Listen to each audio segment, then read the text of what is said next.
Welcome to This Explainer. Today, we're diving straight into an evidence-based, documentary-style approach to demystifying passive income and building long-term wealth. As an expert financial educator, my ultimate goal here is to help you cut through the noise. We're going to look at practical, highly reliable strategies, ranging from absolute beginner foundations all the way to intermediate mechanics. And we'll compare exactly what it takes in time, cost, and risk to actually set them up. Let's kick things off by anchoring our mindset with a bit of famous wisdom from Warren Buffett.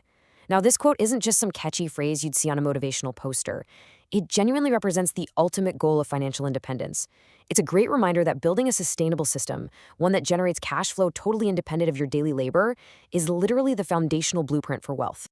Here is our roadmap for today's explainer. First, the true definition of passive. 2. Dividend investing and bond basics. 3. Real estate and alternative assets. 4. Advanced income, option strategies. And finally, 5. Risk, diversification, and tracking. All right, let's jump right into Section 1, the true definition of passive. Look, there's a massive misconception out there about what building wealth actually requires. Passive income? It is absolutely not a get-rich-quick scheme. In reality, it's the result of upfront sweat equity, meaning your personal time and hard labor, or your upfront capital transitioning into a system. You do the heavy lifting early on, so the system can carry the weight for you later. To really succeed here, we have to fully embrace that tortoise over the hare mindset. Just completely tune out the social media hype promising you triple-digit returns by tomorrow. Real wealth building is methodical. In fact, the math behind compound interest heavily favors time in the market over quick, risky wins. So your actionable takeaway right out of the gate is to align your expectations with slow, disciplined compounding. Moving on to Section 2, Dividend Investing and Bond Basics. So you might be wondering, how do I start generating reliable income if I've only got, say, $50 to $150? Well, you might be surprised to learn that professional portfolio management and instant diversification are actually highly accessible for absolute beginners right now. You really don't need a fortune to begin. The price of a single share of an exchange-traded fund, which usually sits somewhere between $50 and $150, is enough to buy you a slice of hundreds of companies all at once. It's got incredibly low startup costs and risk compared to trying to pick individual stocks on your own. The crucial point here is that building a basic 5-sector starter portfolio is like putting shock absorbers on your income stream. It ensures it survives through full economic cycles. Different industries just react differently to market conditions. Utilities, for example, might hold up and provide higher yields when growth starts to fade, while the tech sector leads the charge when market optimism is super high. By spreading your investments across sectors with totally different yield and growth profiles, you're essentially creating an all-weather income machine. Now, when you're actually selecting these funds, you're going to hit a fork in the road. Accumulating versus distributing ETFs. Depending on whether you want immediate cash flow hitting your account to pay bills right now, or if you want long-term compounding, you really have to choose carefully. Accumulating funds can potentially defer taxes because the cash doesn't hit your bank account directly as income. It just builds the asset internally. You just have to pick the vehicle that aligns precisely with your current financial phase. Okay, so let's put this into practice today. Here is your immediate, practical next step. Go open that brokerage account, select a broad ETF paired with some reliable dividend aristocrats, and automate your contributions. And whatever you do, make sure to enable a dividend reinvestment plan, or DRIP, where your dividends automatically buy more fractional shares of the fund. That automated loop, that is exactly what turns your small snowball into an eventual avalanche. That brings us to Section 3. Real estate and alternative assets. What if you want to get into real estate or art, but you just don't have massive upfront capital sitting around? Back in the day, earning yield from commercial buildings or fine art was practically a VIP club for the ultra-wealthy. But today, technology has completely democratized access to assets that used to be reserved entirely for institutional investors.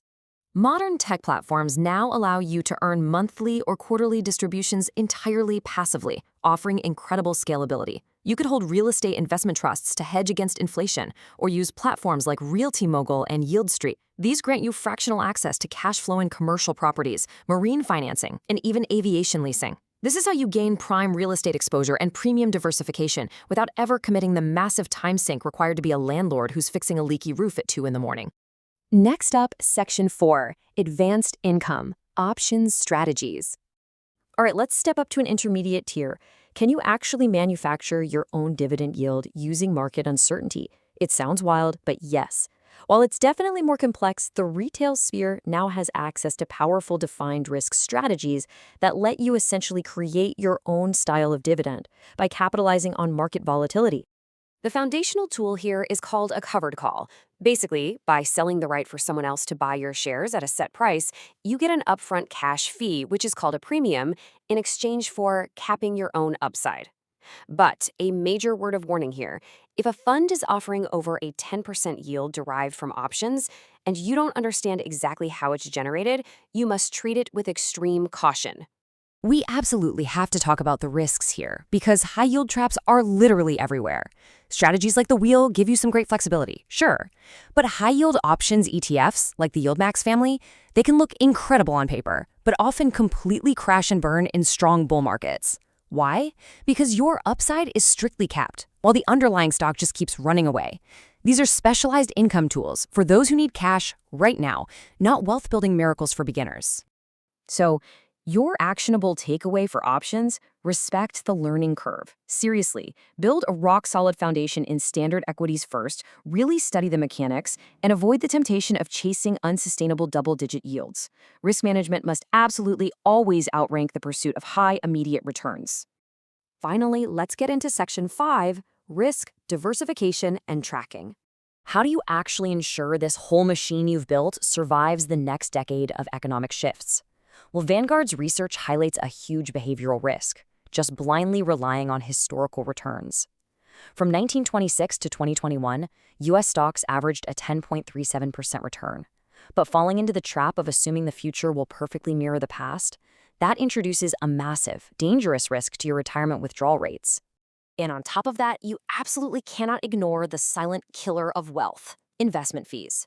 Even seemingly tiny fees like 60 or 100 basis points, which is literally just 0.6 to 1% in management costs, can dramatically erode your long-term safe withdrawal rates over a retirement timeline. Being cost-efficient is absolutely paramount. So, building a bulletproof portfolio defense means weaving some key mitigation strategies into your life. Global diversification across international stocks and bonds, that's your shock absorber against domestic volatility. You also need to ground your expectations in reality, targeting a sustainable 12% rather than a highly improbable 30% average. And crucially, you have to audit your sectors. If you realize one single sector is quietly producing 60% of your cash flow, a localized downturn in that specific industry could completely devastate your income. All right, here is your final checklist. You really want to take a premium business-like approach to monitoring your assets. Build yourself a customized tracking spreadsheet, mapping out your exact cost basis and annual yield, and schedule a strict annual review. A really fantastic tip from the source material is to simply use your birthday as the memorable date for this yearly financial health check. At the end of the day, true financial independence doesn't come from guessing, and it definitely doesn't come from chasing the latest internet trend. It comes from transitioning your direct effort into a tracked, evidence-based system. It is the tortoise's inevitable victory over the hare. So take a hard look at your own portfolio today. Is your financial future relying on hope, or have you finally built a system that pays you while you sleep?